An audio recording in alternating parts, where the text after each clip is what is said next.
Buenas tardes a todos. Vamos a comenzar la última sesión de este primer encuentro gironí. Tenemos a Jonathan Valenzuela y a Luis Alfaro, a quien ahora voy a presentar, pero antes quería decir poquísimas cosas también por mi parte acerca de estos 18 años. Lo primero que me pregunté es por qué celebramos los 18 y no los 20. Y se lo pregunté a Jordi, y Jordi me dice porque nos dimos cuenta que eran los 18 y que, digamos, que faltaba poco para los 20, pero no nos dimos cuenta. Decidimos celebrar sin fijarnos, simplemente celebramos cuando nos dimos cuenta que estaba pasando algo interesante por acá, que ya teníamos un acervo de investigadores formados y de gente que está ahora y que ha pasado, que era importante, interesante, que valía la pena celebrarlo. Además, eran los 10 años, sí, esa una cifra redonda de la creación de la Cátedra de Cultura Jurídica, de los cuales el grupo de filosofía ha sido tal vez el motor principal, no el único, pero sí el principal. Y estos 18 años, de estos 18 yo he participado en un poco más de 12 y han pasado muy rápido, debo decir. Y sí me gustaría compartir un poco cómo fueron esas primeras impresiones, ¿no? Yo cuando llegué a Girona lo tomé como un trabajo, como un lugar de paso, algo que me permitía finiquitar la tesis doctoral y tener alguna experiencia más antes de volver a mi país, Argentina. Y de hecho, alguna vez hablando con Jordi, también me confesó que sus primeros años lo veía como un sitio de paso, como para luego ir a otro sitio más interesante donde discutir, porque aquí había realmente muy poco. Esto no lo hablé con Jordi, pero supongo que a Jordi también le pasó lo mismo que a mí, que llegó un momento donde uno deja de mirar a otros sitios y empieza a mirar aquí. Y te dices, pues tal vez no vale la pena empezar a mantener lazos y una pierna aquí, por si se puede saltar allí, después, y empieza a sacar los pies de todos lados y empieza a ponerlos solo en Girona, y empiezas a trabajar en Girona, y de pronto si alguien te ofrece irte de Girona dirías ni loco. Y esto es lo que a mí me ha pasado y lo que a fortiori seguro le ha pasado a Jordi también. Creo que se ha generado un espacio, no digo hemos creado, porque en realidad toda la gente que ha pasado ha sido fundamental aquí. Yo lo he visto de primera mano, la generosidad de algunos, en el caso de Giovanni, que fue mi primer compañero de despacho. La generosidad de Giovanni para mí fue muy importante, me abrió todo un mundo no solo de perspectivas de cómo se hacen las cosas, sino posibilidades reales. Digamos, él fue quien me presentó a Jules Coleman para hacer mi primera estancia en Yale, algo que jamás se me hubiese ocurrido hacer a mí, escribirle a Coleman a ver si se podía hacer una estancia. Me dijo, no, escríbele de mi parte. Le escribí y la recepción fue buena. Y bueno, esto fue aprendí una manera de hacer las cosas y de atreverte también a medirte con otra gente de otras culturas académicas supuestamente más elevadas, a ver que nada es tan bueno ni nada es tan malo, digamos que todo está más o menos al mismo nivel, hay gente buena en todas partes. Todo esto lo fui aprendiendo aquí en Girona de a poco. Y sí me acuerdo exactamente cuándo fue que digo, este es el sitio donde me voy a quedar. Si puedo quedarme, que afortunadamente fue el caso, que fue más o menos cuando gané el contrato de Juan de la Cierva y también se crea el máster de Derecho de Daños y Jordi apoya de modo incondicional la línea de investigación que yo sigo, que es la filosofía del derecho privado. Ahí me di cuenta que este era un lugar donde el grupo es importante, pero en el grupo uno puede desarrollar su individualidad y que no fue un lugar de protagonismos concentrados, sino que, bueno, cada uno se tiene que ganar su espacio, trabaja y tendrá su espacio. Y no fue solo mi experiencia, también fue la experiencia de muchos otros visitantes, empezando por Giovanni también, que llega como un joven muy prometedor, doctor, pero que todavía no tenía posibilidades por la situación italiana de conseguir una plaza donde ahora la tiene. Y Girona fue un buen lugar para terminar de desarrollarse, exponerse, mostrar lo que ha hecho y poder volver al sitio donde él siempre había querido estar, que era Génova. Pero después siguieron otros, ¿no? Lo mismo le pasó a Nicola Mufato con Trieste, después Andrei Cristán, Francesco Ferraro. Todos hemos encontrado, yo me terminé quedando aquí, pero también hubiese encontrado, como casi todos los doctorandos también, un sitio donde trabajar después de pasar por Girona, donde se aprende a trabajar de cierta manera y se te da cierto espacio donde puedes mostrar lo que haces y puedes ser visible para los demás. Y esto supone que luego eres competitivo en algún sentido para concursos o plazas. Yo creo que este es un valor que tiene Girona y creo que es lo que nos hizo darnos cuenta que valía la pena festejar con toda esta gente, ¿sí? Y bueno, no sé, podría hablar horas de mi experiencia en Girona porque es algo de lo que me gusta hablar, pero no era la idea. Solo que no quería dejar de compartir estas reflexiones que en estos días, cuando se acercaba el evento, ya tenía solo en el camino de casa al trabajo. Pensaba en todas estas cosas y toda la gente maravillosa que ha estado aquí, que ha aportado, que creo que también ha aprendido cosas como yo he aprendido aquí de todos los que han pasado y de quienes estaban cuando yo llegué, que eran básicamente Jordi y Giovanni. Creo que esto es un sentimiento compartido, ¿sí?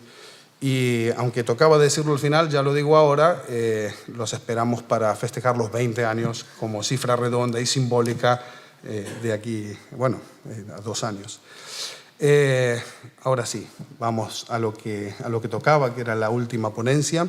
Tenemos a Jonathan Valenzuela, que me pidió expresamente que le dé menos de los 40 minutos que tiene, porque seguro que Luis tiene cosas más interesantes que decir, decía. Jonathan va a hablar sobre la unidad de la regla de evaluación probatoria. Perdón, lo conocen, es profesor en la Universidad de Chile. Digamos, no creo que sea necesaria tanta presentación formal entre nosotros, pero tal vez sí para los que lo vayan a ver luego en vídeo. Y Luis Alfaro está ahora finiquitando también su tesis doctoral en temas de derecho probatorio. Es profesor en la Universidad Católica en Perú. Va a ser la contraponencia. El estándar era unos 35 o 40 minutos. Puedes aprovechar 25 o 30, los que quieras, Jonathan, mientras no sean más de 40, todo tuyo. Menos de... Bueno, un mínimo hay que darle. Gracias. Venga, gracias a ti. Gracias, Diego, por la presentación. Preliminarmente, quisiera manifestar mi agradecimiento por la organización de este encuentro, a Carmen, a Jordi, por la idea, por reunirnos a todos aquí.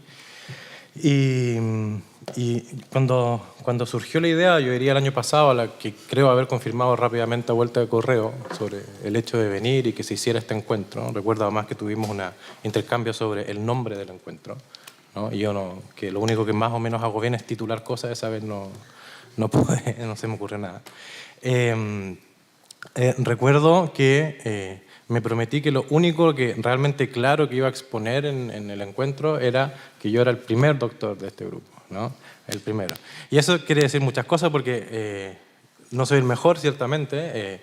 Diría que en mi experiencia gironí, yo recuerdo haber llegado el año 2007 desde Santiago de Chile, camino a España, y haber bajado el tren con la sensación de haberme equivocado, yo pensé que me había pasado a Perpiñán, porque la gente no hablaba español. Y mi experiencia fue siempre sorprendente en esta universidad. No solo eso, yo además llegué a la Universidad de Girona con una idea no muy clara de qué es lo que quería hacer. Cuando me fui tampoco estaba demasiado clara, ¿no? Pero mi primera aproximación aquí fue en el grupo de Derecho Penal. Y esto yo lo quisiera contar, esto no lo he contado nunca sobrio, ¿no es cierto? Pero quisiera contarlo ahora porque creo que describe también parte de la historia del grupo y por qué, yo creo que explica en alguna medida por qué el trabajo de Jordi ha permitido que hoy día el grupo de investigación de esta facultad de Filosofía del Derecho sea lo que es y pueda permitirse organizar este encuentro. Porque yo recuerdo haber llegado a esta facultad con la idea de hacer una tesis que vinculara filosofía del derecho con derecho positivo, en particular en esa época el derecho penal. Y de hecho hice una tesina sobre el castigo de menores de edad, recuerdo, sobre grandes horrores cometidos por menores de edad. Jordi estuvo en el tribunal de esa tesina, no era mi director en esa época, y a poco andar, bueno, esta cosa que también me pasa siempre, empecé a tener divergencias, diferencias con mi jefe, ¿no? Que son muy chilenos, ¿no? Y recuerdo haberle planteado a Jordi mi idea de que mi tesis doctoral, una vez pasado el DEA de esa época, en el sistema antiguo, el doctorado, ya que estamos viejos, ¿no? Fue decirle, Jordi, me interesa trabajar en filosofía. Y la recepción de Jordi en esa época, bueno, primero que fue muy educada, preguntando si es que en el otro grupo no se molestaban, ustedes saben cómo es la academia, ¿no es cierto? Yo le dije, no, tranquilo, no molesta a nadie, que me vaya. Están todos felices allá. Y seguimos trabajando igualmente con Dani Barona, que también le agradecí su paciencia, sobre todo su paciencia en ese trance, pero tuve entonces en Jordi alguien que fue muy cálido en la recepción de los argumentos y de mi trabajo doctoral, que además no era una tesis que viniese diseñada, digamos, fácilmente para la agenda de trabajo intelectual de Jordi, una tesis de filosofía política vinculada todavía al derecho penal, Pero yo resumiría esa experiencia hay un verano hacia el final de la tesis en que recuerdo que, además por circunstancias, era un verano difícil para Jordi, cambiándose a vivir a Girona, y recuerdo haber pasado muchísimos días leyendo la tesis, ya en una versión casi final, en su antiguo despacho, frase por frase, literalmente frase por frase. Y estas reuniones culminaban, no siempre, pero a veces en un partido de pádel aquí en el Campo Montelivia, donde yo me desquitaba de la reunión, ¿no? Y la verdad es que eso, en ese minuto, uno no lo mensura exactamente, pero es terriblemente significativo para la experiencia del doctorado y creo que más o menos es lo que les ha ido pasando a los distintos doctorandos de este grupo. La principal cuestión es que yo terminé esa tesis, la defendí, fui por accidente el primero, porque venía la tesis de Arturo Bárcena, la de Carmen, muchísimo mejores que la mía, pero la mía fue más rápida. Y lo que ocurrió fue que me di cuenta en ese momento que uno, dada la manera en que se había trabajado en este grupo, no se iba del grupo, ¿no? Y eso es lo que a mí me pasó. Y de hecho, mi agenda de trabajo se fue convirtiendo con los años en una agenda mucho más cercana a la del grupo de Girona, siendo que mi tesis no lo era tanto, ¿no? Y eso creo que habla mucho del trabajo que quizá he hecho. Yo tengo la impresión de no haberme ido nunca de Girona, ¿no? Además, por cuestiones biográficas, yo vine con un hijo pequeño que aprendió a hablar catalán, lo que me obligó a hablar catalán, así que yo vengo acá y trato de pasar desapercibido, no como catalán, pero no como tampoco chileno, digamos, ¿no? Y eso, entonces, quiero públicamente agradecer ese trabajo, Jordi, porque habitualmente yo creo que los doctorandos no lo hacen, no tienen la oportunidad, esta es una oportunidad para hacerlo. Y, por cierto, además, me llevé a un grupo de amigos y de colegas con los que trabajo hasta el día de hoy súper cercanamente, con los que nos encontramos en Chile, nos encontramos en México, en el caso de Pablo. Ya digo, ya lo llevaremos, estamos tratando de llevarlo de vuelta al Cono Sur. Y diría que este es el camino y que la principal cuestión a celebrar no es solo lo que se ha hecho, sino seguir haciendo las cosas de la misma manera. Dicho esto, que es la sección biográfica y es la que está mejor redactada de la ponencia, yo les he enviado un resumen de un trabajo en progreso, de un trabajo que está en un estado, yo diría, muy embrionario, ¿no? Si uno usara la metáfora, este es un trabajo cuya vida todavía es muy inicial, ¿no? Y por tanto las ideas que están allí son exploratorias, están a prueba. Y se construye sobre el cuestionamiento a una intuición, que yo diría es bastante extendida, sobre la propia idea de sistemas de valoración de prueba, la manera en que son descritos estos sistemas de valoración probatoria. Y lo que yo quisiera perseguir en este trabajo es un argumento que introduzca un matiz en las intuiciones más firmes sobre valoración probatoria. La que más me preocupa es aquella que asume que hay una diferencia radical conceptual entre el sistema de prueba legal o tasada y los sistemas de libre valoración / hay sana crítica. Lo primero que creo que hay que tener en la mesa es una visión, yo diría, asentada sobre valoración probatoria. Tarufo, un sujeto por todos conocido aquí, ha conceptualizado la valoración probatoria como un ejercicio de establecimiento de una conexión final entre medios de prueba y la afirmación de verdad o falsedad de los enunciados sobre los hechos de un caso, en un litigio, dice él, ¿no? La valoración probatoria en sentido estricto, aquí lo saben muchísimo mejor que yo, entonces es un ejercicio de definición de la capacidad de una evidencia para corroborar una hipótesis de hecho. Eso dicho muy en resumen. Si uno lo observa con una técnica atomista, cada prueba mantiene una clase de relación con una o varias hipótesis de hecho, cuyo grado de confirmación se define en ese momento de la actividad probatoria que es la valoración. Por supuesto, yo creo muy relevante separar a efectos del análisis ese momento, esa actividad de la decisión probatoria propiamente dicha, momento en el cual, a través de una regla de suficiencia, como es la regla de estándar probatorio, se adopta la decisión, podríamos decir, ahora con una técnica holista, del caso globalmente considerado. Lo importante, creo, de esta definición es tener en cuenta que parece no existir en el hecho de la valoración probatoria en sentido estricto un compromiso con la decisión final del caso. En ese contexto, respecto de esa actividad, yo diría que la tensión más importante a nivel doctrinario se produce entre dos modelos. No son los únicos modelos que la doctrina tanto procesal como del denominado derecho probatorio consideran, pero diría que es la tensión más importante entre el pretendido modelo de la prueba legal o tasada, en el que se sostiene que hay reglas que expresan el valor de ciertos medios probatorios y que en alguna medida contienen o dan cuenta del resultado de la valoración. El juez, en ese modelo, mediante un ejercicio que habitualmente, si bien no de manera totalmente expresa, pareciera realizar una subsunción bastante sencilla, obteniendo el resultado de la aplicación de la regla. El mismo Tarufo, refiriéndose a la caracterización del modelo de prueba legal desde el punto de vista histórico, mostraba que el sistema de prueba legal se basaba en la aplicación de reglas, en algunos casos reglas legales establecidas por los legisladores, en otros casos reglas estipuladas por juristas teóricos y, en su concepción, establecían a priori y en términos generales el valor probatorio de algunos tipos de medios de prueba. La principal acción que pareciera haber surgido del aparecimiento de los sistemas de libre valoración es que el sistema de prueba legal habría colapsado.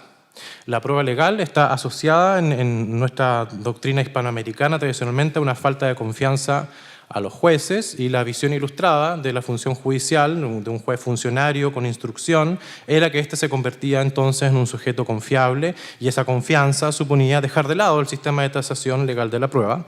Así, el sistema de libre valoración se abre paso de manera bastante radical en distintas formulaciones, en las legislaciones europeas fuertemente, y en su ámbito de influencia más directo, que son las legislaciones latinoamericanas. Ese tránsito, entonces, esa superación, el colapso del sistema de prueba legal o tasada y la apertura hacia los sistemas de libre valoración / sana crítica, o entre paréntesis también sana crítica, se asoció además muchas veces a discursos relativos a la compatibilidad de ese sistema, la libertad probatoria, con la protección de derechos de las personas, a la idea de motivación de las sentencias, entre otras garantías y ventajas. El sistema de sana crítica suponía dotar de libertad al juez, dado que existía esa confianza, limitándolo de algún modo a través de nociones que aparecen recogidas en varias legislaciones, como las máximas de la experiencia, los conocimientos científicamente afianzados y las reglas de la lógica. Llegados a este punto, se afirma una disyunción importante entre estos dos sistemas. Se empieza a utilizar y se afirma que existen dos sistemas de valoración probatoria claramente distinguibles. La disyunción permitiría sostener, entre otras cosas, que la sana crítica de cara a ciertos objetivos de política legislativa es un mejor sistema que la prueba legal, pues permitiría al juez, entre otras cosas, argumentar dando cuenta de las inferencias que realiza y que dan forma a su razonamiento. Esa característica permitiría contar con mejores decisiones, más claras, las que de todos modos requieren de criterios objetivos, y esa es la búsqueda, entre otros, de la teoría racional de la prueba, para poder realizar un control intersubjetivo del razonamiento y de las decisiones judiciales. Mi objetivo es introducir un matiz en esta comprensión, ¿no? La comprensión creo que puede reducirse a, primero, existen dos sistemas de valoración, y remarcada la palabra sistema, claramente separados. Dos, la sana crítica o prueba libre sustituye a la prueba legal, hay una sustitución en términos históricos, y la sana crítica es mejor que la prueba legal o tasada. Yo diría que ambos sistemas comparten un núcleo común y que en realidad, cuando hablamos de valoración racional de la prueba, esta es compatible con cualquier forma o sistema de valoración, es decir, mediante reglas de tasación legal o mediante un sistema que establezca una regla de libertad o sana crítica. Si el objetivo general de la actividad probatoria es la obtención de decisiones probatorias fiables epistémicamente, y la idea es que esas decisiones puedan ser controladas, entonces el sistema o la forma de las reglas de valoración que se sigan podrían resultar indiferentes a ese objetivo. Creo que existe una unidad en la valoración probatoria en el derecho. Esa unidad creo que está determinada por la necesidad de comprender el razonamiento del juez a través de la formulación de diversas clases de inferencias que le llevan a afirmar conclusiones lógicamente justificadas. Me parece que lo que correspondería entonces es aproximarse teóricamente de modo de dar cuenta de las relaciones entre las diversas reglas de valoración que existen en el derecho. Un sistema de sana crítica en que el adjudicador decide sobre los hechos con libertad debiendo generar argumentos que permitan dar por probados los enunciados del caso, observando las limitaciones ya dichas, la lógica, las máximas de la experiencia y los conocimientos científicos, obliga al juez en la sentencia a dar cuenta de sus inferencias, las que encadenadas de manera coherente constituyen su decisión. Esos argumentos, en tanto integran el razonamiento del juez, creo, no son particularmente diferentes a los que en realidad debería realizar en un escenario de prueba legal o tasada. Es decir, un juez en un escenario de tasación legal cuenta con reglas que le obligan a formular inferencias que encadenadas también constituyen su decisión. La pregunta central es, bueno, ¿qué hace diferente a la inferencia que se realiza a partir de las reglas de prueba legal de las inferencias realizadas en el contexto de la sana crítica? En realidad creo que de lo que se trata es de provocar que sea el juez quien a través de los argumentos de la sentencia dé cuenta de las razones que le llevan a sostener que en un determinado enunciado probatorio es verdadero o falso en algún caso. Respecto de ese enunciado, lo que debe presentarse en la decisión es un conjunto a través de inferencias que permitan conocer los avales epistémicos que permitan a su vez considerar como aceptable una determinada conclusión probatoria. A mayores avales, mayor confianza en la decisión del juez; con menos avales, menos confianza y por tanto alguna clase de duda. Todo el razonamiento probatorio, me parece, depende de la identificación de un tipo de enlace que se produce entre los enunciados y los elementos del juicio, o sea, la información disponible respecto de los enunciados del caso. Si seguimos un esquema que no es propio pero ha sido popularizado por Daniel González, podríamos distinguir a estos efectos el fundamento, la finalidad y la fuerza de estos enlaces. El fundamento mira al tipo de requisito para afirmar la corrección del enlace. La finalidad es el objetivo epistémico práctico que el enlace trata de satisfacer, y la fuerza es el grado de solidez que ese enlace aporta a la inferencia probatoria. Existen inferencias probatorias, como sabemos, que descansan en la observación de algunas regularidades empíricas entre dos tipos de acontecimientos. Estos enunciados se vehiculan a través de un juicio generalizador las más de las veces y suelen encontrar su fundamento en la observación del mundo, y su fuerza depende de los avales epistémicos de esa observación. A estas inferencias las hemos llamado inferencias probatorias empíricas o inferencias probatorias epistémicas. La sana crítica es un sistema en el que los juicios del tribunal acerca de los hechos no encuentran límites simplemente, sino que se vehiculan a través de este tipo de juicios. Las máximas de la experiencia son, en algún sentido, un juicio lógico cuya fuerza depende de las credenciales epistémicas con que sean presentados. Los conocimientos científicos, a su turno, constituyen otro tipo de aval epistémico del enlace que constituye la inferencia y respecto al cual cabe tener muchas dudas sobre su significado y su alcance, ciertamente. No es objeto de mi trabajo entrar en ese campo de escepticismo, ¿no? Todos los pretendidos límites en la sana crítica expresan en realidad modos en que se vehicula el razonamiento probatorio del juez. En el campo de la sana crítica concurren también hipótesis de aplicación de reglas sobre prueba.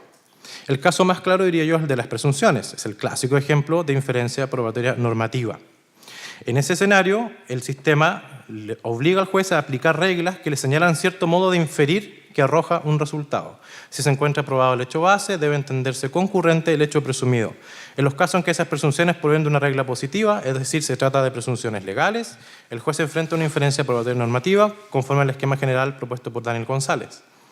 Esas inferencias tienen una fuerza definida por la fuerza vinculante del derecho. Es decir, salvo los casos de derrotabilidad de la regla, esta es aplicable y por tanto el resultado de la inferencia es el propuesto por la regla como caso. Esto puede ocurrir cada vez que el derecho señala algún enlace probatorio derivado de la aplicación de una regla.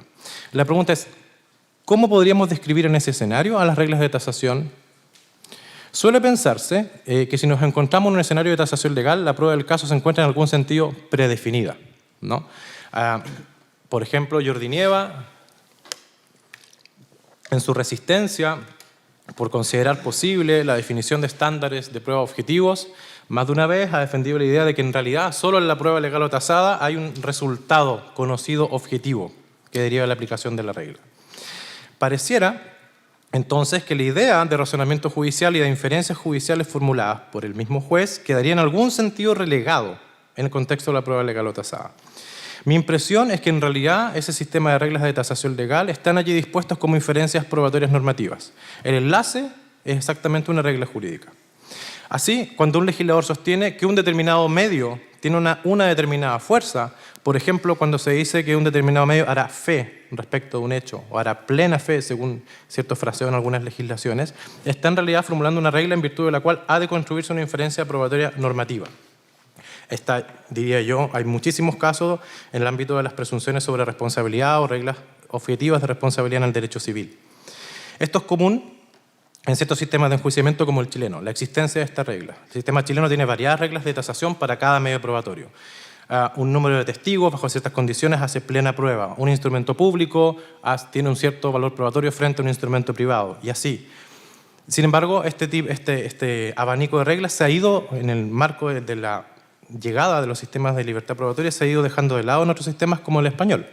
De hecho, a propósito de la regulación de la confesión de parte en la Ley de Enjuiciamiento Civil española, es, yo creo, clarificador considerar un pasaje de la exposición de motivos, ¿no? Lo voy a leer. Dice, en cuanto a la valoración de la declaración de las partes, es del todo lógico seguir teniendo en consideración a efectos de la fijación de los hechos el dato de que los reconozca como ciertos la parte que ha intervenido en ellos y para la que resultan perjudiciales. Pero en cambio, no resulta razonable imponer legalmente, en todo caso, un valor probatorio pleno a tal reconocimiento o confesión, como en las últimas décadas ha venido afirmando la jurisprudencia y justificando la mejor doctrina, ha de establecerse la valoración libre, teniendo en cuenta las otras pruebas que se practiquen. Lo llamativo del pasaje es que se haría aconsejable el uso de la valoración libre, dado que lo afirmaba así la jurisprudencia y la, entre comillas, mejor doctrina, para tener en cuenta el cúmulo de evidencias del caso, para lo que no puede dotarse, a esos efectos, de valor pleno a este medio que es la confesión. Pero la pregunta es ¿por qué una regla de tasación excluiría per se a las otras evidencias del caso? ¿No? Pareciera que una regla de tasación relativa, por ejemplo, a la confesión en la Ley de Enjuiciamiento Civil española solo sería capaz de definir una inferencia respecto de un medio y su hipótesis, que son los hechos reconocidos por quien confiesa, que no sabemos en este momento si son capaces de provocar la solución completa del caso. De hecho, en aquellos casos donde existen reglas de este tipo, en realidad creo que deberíamos preguntarnos por el fundamento de la respectiva regla para justificar ante la regla la existencia de una inferencia normativa. Esto es, tampoco pareciera que de la existencia de una regla de tasación legal pudiésemos simplemente ignorar que hay una discusión posible sobre su fundamento. Ese fundamento, aunque discutible, podría encontrarse a veces en regularidades empíricas que se encuentran detrás en la justificación de la regla probatoria. Uno podría, aunque pudiese ser discutible, sostener que quien reconoce hechos propios los conoce y por eso se le da cierto valor a la afirmación sobre los hechos propios. En las inferencias probatorias normativas, el enlace entre el enunciado probatorio y la información disponible viene dado por la regla que vincula al juez. El caso más claro, insisto, el de las presunciones. Es el tipo de razonamiento que además tiene lugar incluso en sistemas abiertamente de sana crítica. Aquí me permito citar un caso chileno en materia procesal penal. El Código Procesal Penal chileno contiene una regla abierta de sana crítica en el artículo 297 del Código Procesal Penal. El juez apreciará la prueba con libertad, observando los límites de las máximas de la experiencia, las reglas de la lógica y los conocimientos científicamente afianzados. Sin embargo, el Código Penal, en el artículo 450, establece una presunción de consumación del delito de robo una vez verificada la tentativa. Esto es, cada vez que el juez penal, usando en el escenario de un sistema de sana crítica, se enfrenta a una hipótesis de robo, no requiere la prueba de la consumación. Con la sola prueba de la tentativa ya trata el caso como un caso cuyas consecuencias son iguales a la de la consumación. Pareciera esta ser una inferencia probatoria normativa. Pareciera ser, en algún sentido, esta una regla de tasación. Hay un tercer caso de inferencias en que el juez tiene que trabajar, explicar la constitución de su inferencia a través de conceptos o definiciones. Allí el enlace se configura de acuerdo a las condiciones de corrección de los conceptos, que como sabemos sirven para definir en abstracto el mundo de los hechos. Por ejemplo, cuando hablamos en diversas materias sobre el concepto de dolo, civil o penal. La finalidad de esas inferencias nos remite a su vez a las funciones de los conceptos. Permiten ordenar, clasificar, comprender, construir leyes explicativas, entre otros, como también ha dicho Daniel González. La fuerza de estas inferencias depende de la adecuación al contexto y los fines perseguidos por la inferencia, y así están reconocidas, por ejemplo, en el mismo derecho. Y aquí hay una cuestión también interesante, porque en muchas ocasiones el legislador se encarga de dotar de significado a ciertos conceptos. Pareciera que en esos casos los jueces, con total independencia de si se encuentran en un escenario normativamente descrito como de sana crítica o libertad o de tasación, están en realidad sujetos a una regla que tasa a su inferencia, que define a su inferencia. El juez queda vinculado con una interpretación del concepto que tiene consecuencias para la definición de su conclusión probatoria. En mi opinión, No es posible, entonces, descartar que los jueces, en un contexto incluso de sana crítica, puedan desatender reglas de prueba legal o tasada, ya que este tipo de valoración probatoria nos remite en realidad a inferencias probatorias normativas y, en su caso, a inferencias probatorias interpretativas o conceptuales en el subgrupo de casos en que el legislador le ha dado cierto contenido a un concepto. La fuerza probatoria, por ejemplo, de una escritura pública en materia civil en el derecho chileno tiene sentido en la valoración de los documentos en sede penal. Esto es en un contexto de sana crítica. Las reglas sobre presunciones en materia civil también tienen sentido en materia penal, sana crítica, si con ella designamos precisamente el sentido que las reglas del derecho asocian a estas fuentes de conocimiento. Me parece entonces que existe una intuición en nuestra doctrina por comprender al sistema de valoración probatoria como un modelo que admite una separación radical entre modelos de prueba legal o tasada y sana crítica, dando por superado al modelo de la prueba legal o tasada, favoreciendo la sana crítica. Creo que esa separación no se justifica del todo, considerando que el razonamiento probatorio de los jueces debe realizarse a través de inferencias probatorias que toman diversas formas, y algunas de esas formas son compatibles con reglas de tasación legal. En el caso de las inferencias probatorias normativas y conceptuales, esto es claro, aparece claro que es el legislador quien puede dotar de significado a esas inferencias, guiándolas y dotándolas de una fuerza tal como es la fuerza vinculante del derecho para el juez. Creo, por tanto, que se hace necesario revisar la aproximación teórica a estos sistemas de sana crítica y de libre valoración, como el de prueba legal o tasada, asumiendo una cierta unidad conceptual en la valoración probatoria. Parece ser que las razones de superación del modelo de tasación legal más bien obedecen a un modelo de juez o de adjudicador, pero no exactamente al ejercicio de valoración. En el entendido que estas ideas pudiesen resultar en algún sentido atendibles, creo que entonces cabe preguntarnos si los objetivos generales de una teoría de la prueba quedan mejor cumplidos o no, asumiendo la necesidad de tasación legal o de sana crítica. Muchas gracias.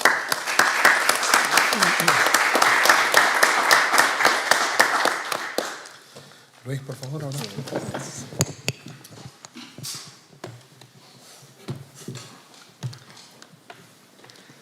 Buenas tardes a todos y a todas. Bueno, gracias Jonathan por la ponencia, Diego.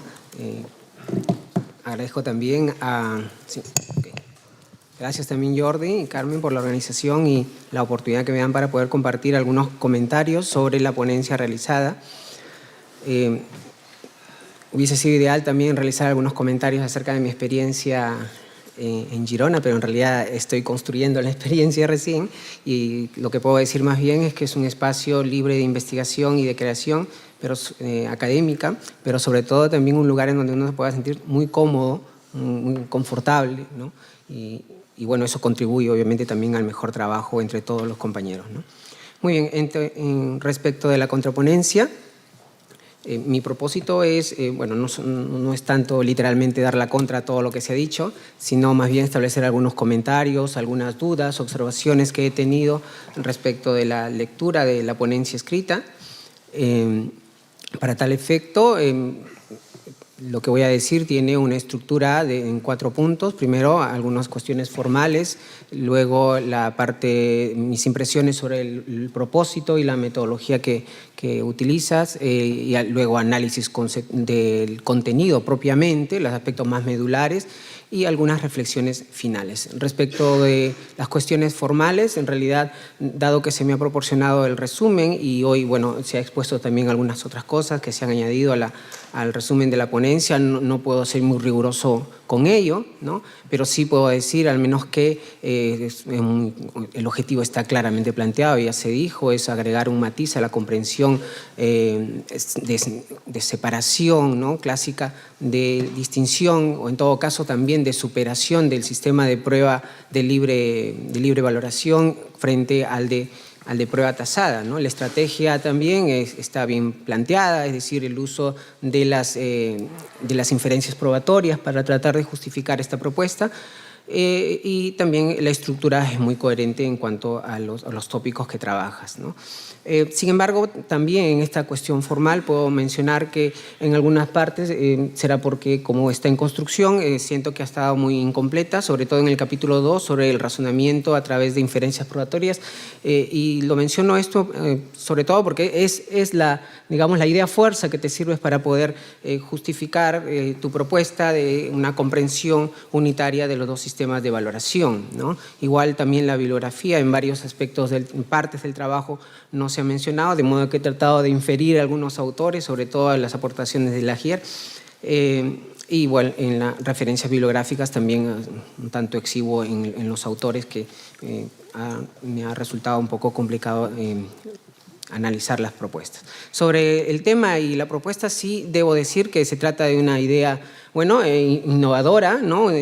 Creo que no es muy usual en la literatura procesal, siempre se habla de esta explicación por separado de los dos modelos de valoración y no como se está planteando como una propuesta unitaria en la comprensión, ¿no? Desde la literatura más clásica hasta la contemporánea, que tratan sobre temas probatorios, esto es así, siempre ha sido explicado de una manera muy por separado. Y bueno, pero por eso me parece muy innovador. Igual es muy sugerente también porque es como una propuesta que va a contracorriente, al menos desde el punto de vista de los ordenamientos jurídicos, porque tanto históricamente y comparativamente parecería que la tendencia está pensada en la eliminación y si no, al menos reducción al mínimo del sistema de prueba tasada. Sin embargo, tú con este trabajo pues le pones mayor énfasis a ello, ¿no? También noto en estas cuestiones metodológicas formales digamos, en parte, un parecido al uso de las reflexiones y comentarios que en varias ocasiones he escuchado al profesor González Lagier también sobre todo el tema de las inferencias probatorias, ¿no? Estas de tipo empíricas, conceptuales, ¿no? Y también el uso de esta técnica de inferencia a través de enlaces, ¿no? Es muy típico en sus apreciaciones y por tanto creo que te ha servido para plantear esta investigación. Ahora también, y termino con esto muy rápido también, es que si bien tienes bastante cuidado en trabajar ambos modelos de valoración, es muy notorio el énfasis que das al sistema de prueba tasada, ¿no? Es como una preocupación importante para tratar de, no sé si de defender, al menos justificar la racionalidad o la existencia de un razonamiento probatorio en el contexto de la prueba tasada. Si esto es así, por tanto, mis comentarios sobre ahora el análisis del contenido están en grandes, digamos, en el aspecto más básico, dirigidas a observar o cuestionar este último aspecto. Comienzo con dos sugerencias, quizás recomendaciones, pero que creo que ya en la exposición se han considerado, ¿no? Uno son dos cuestiones de carácter terminológico, en el tema de sistemas y sobre la sana crítica propiamente, ¿no? Podría convenirte cuando hablas de sistemas de valoración y luego sistema de valoración de prueba tasada y libre valoración, podría en todo caso, para el segundo momento, hablar, como bien lo has dicho, de modelos, podría ser más, digamos, explicaría mejor estas variantes que puedan darse en uno y otro, ¿no? En cuanto al tema, al uso constante en el trabajo de la sana crítica como un modelo de valoración, pienso que podría, no sé si es genuinamente un modelo de valoración como tal, porque si bien, bueno, históricamente muchos ordenamientos procesales, pero a partir se dice que de la Ley de Enjuiciamiento Civil del 55, se comenzó a hablar de sana crítica propiamente, ¿no? Y esto luego ha sido recepcionado en muchos ordenamientos.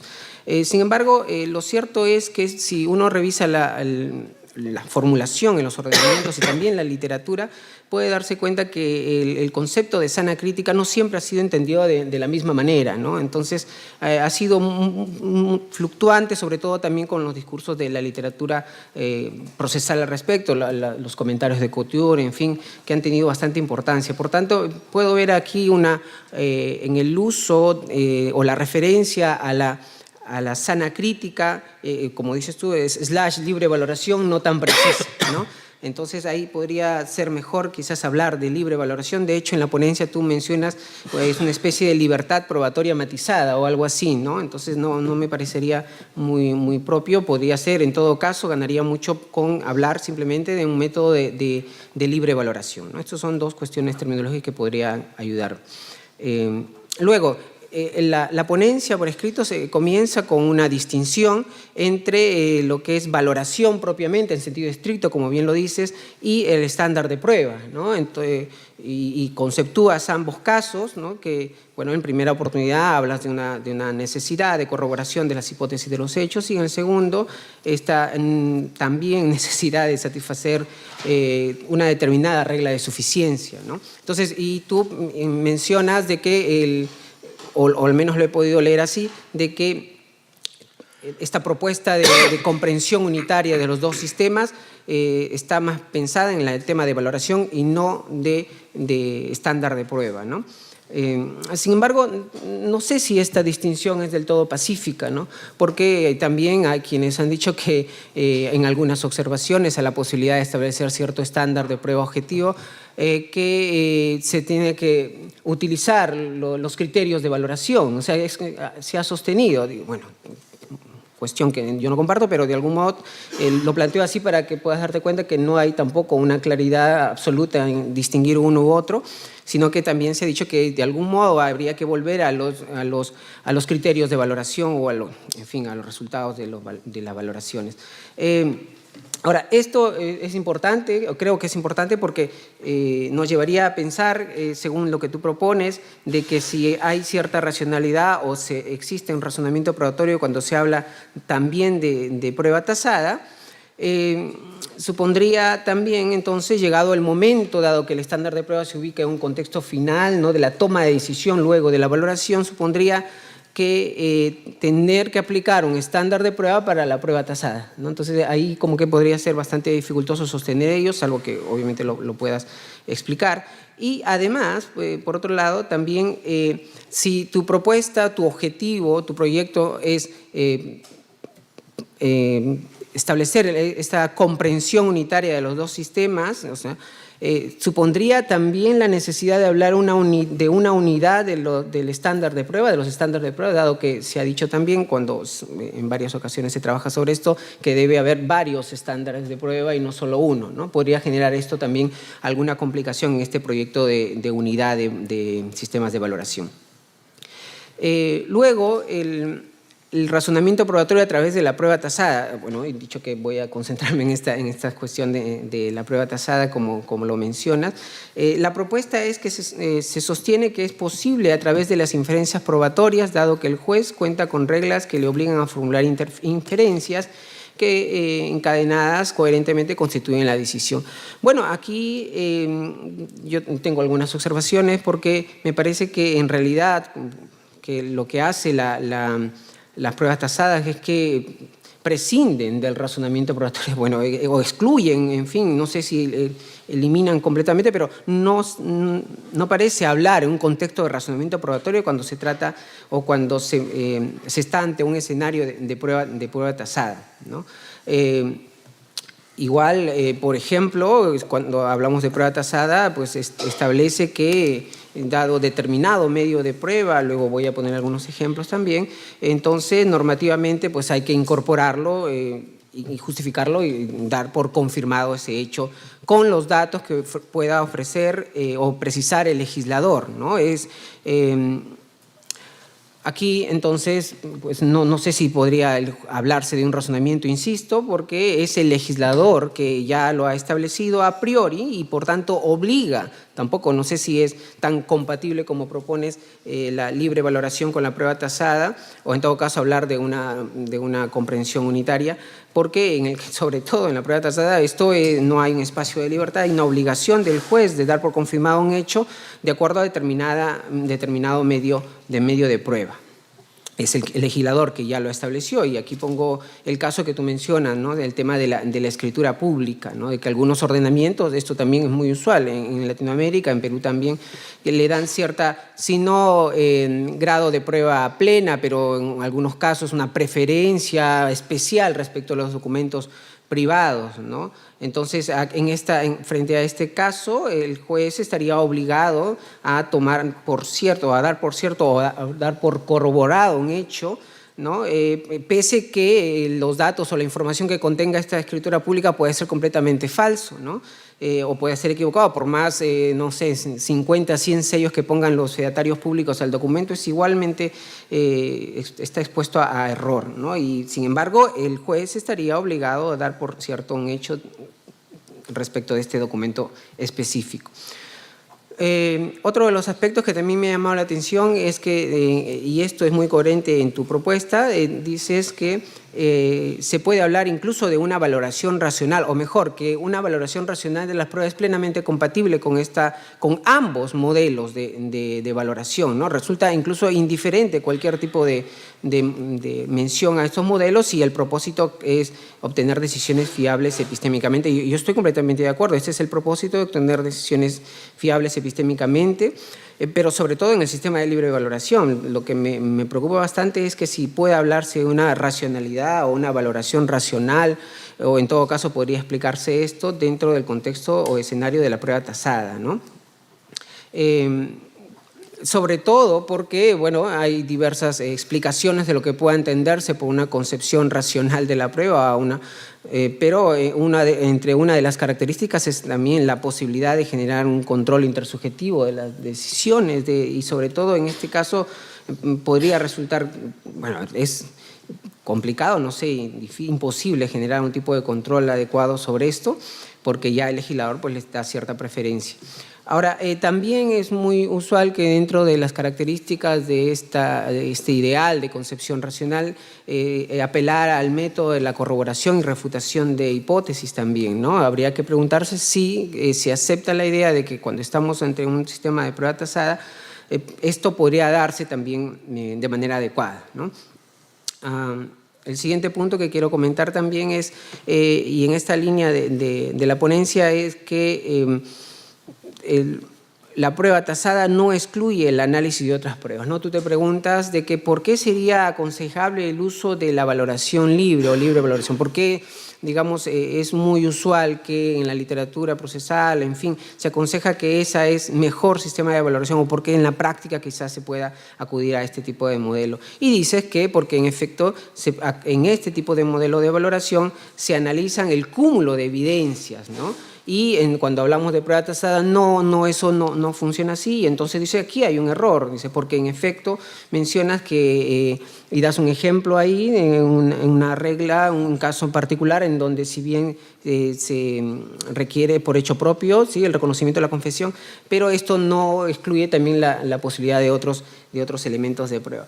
Bueno, aquí yo creo que habría que hacer algunas observaciones y sobre todo porque quizás no es la única, digamos, virtud del sistema de libre valoración, ¿no? Esto, de hecho, igual se puede hablar de una valoración atomista y luego holista, en fin, pero creo que habría un problema aquí desde el punto de vista de la práctica judicial, ¿no?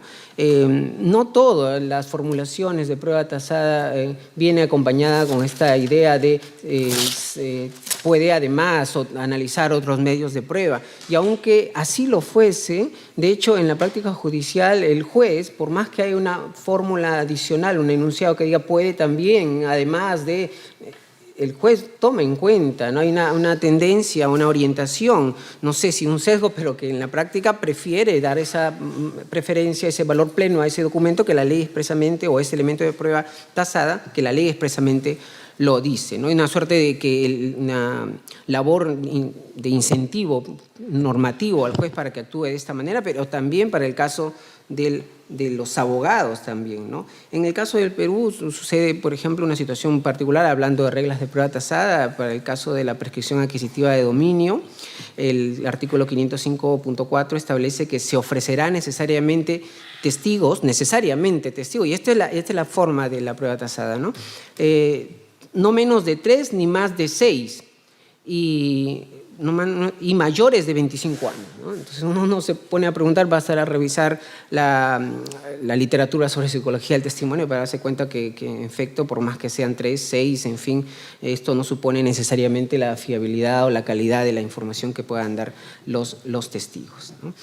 Finalmente, creo que me parece la idea muy buena, repito, pero que siento que hay una confusión, si se quiere, no sé, entre elementos comunes que puedan existir en el sistema de prueba tasada y de libre valoración, pero esto no lo redefine como una unidad, ¿no?